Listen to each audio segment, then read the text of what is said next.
So right here we have our penetrating towel clamp. You're wrong. Here we have a Hartmann mosquito holder. It's smaller than the Halstead, straight. And here's your Hartmann curved, again, same thing, smaller than your Halstead. Your caliper measures a lot of stuff in the eyeball. Not to be confused with tonometer. Dressing forceps.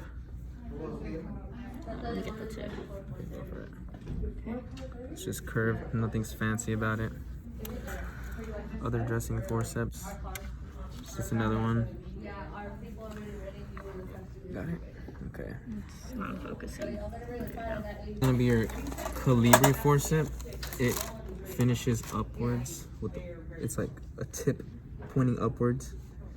This is your Bishop Hartmann forceps. It has holes and it has a little tooth at the tip.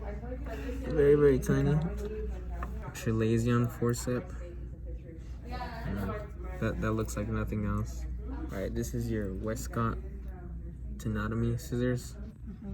Here you have your keratomes series. There's like 1 millimeter, 3 millimeter, or 5.2 millimeter. Super tiny, oh my god. Here we have an Adson Brown. This small little tiny teeth. So this is your 0.5, just 0.5s. And the number is gonna be here or here. And these are your 0.12s, much smaller. 0.12 is smaller than 0.5. Skinsky hook. It's used to manipulate the lens once inside. This is your Joseph skin retractor. It's used for the eyelid. It's your Jameson muscle hook. These two are a variety of Chilazion curettes. So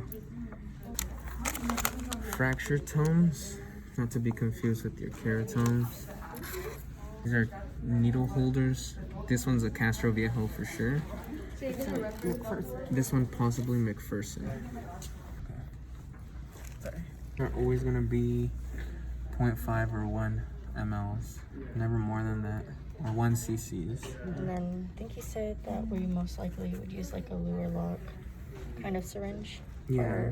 To maintain kind of the pressure for like The Beaver knife handle. Weck What sponge. It's like, yeah, we don't know. The second one? Alright, cool.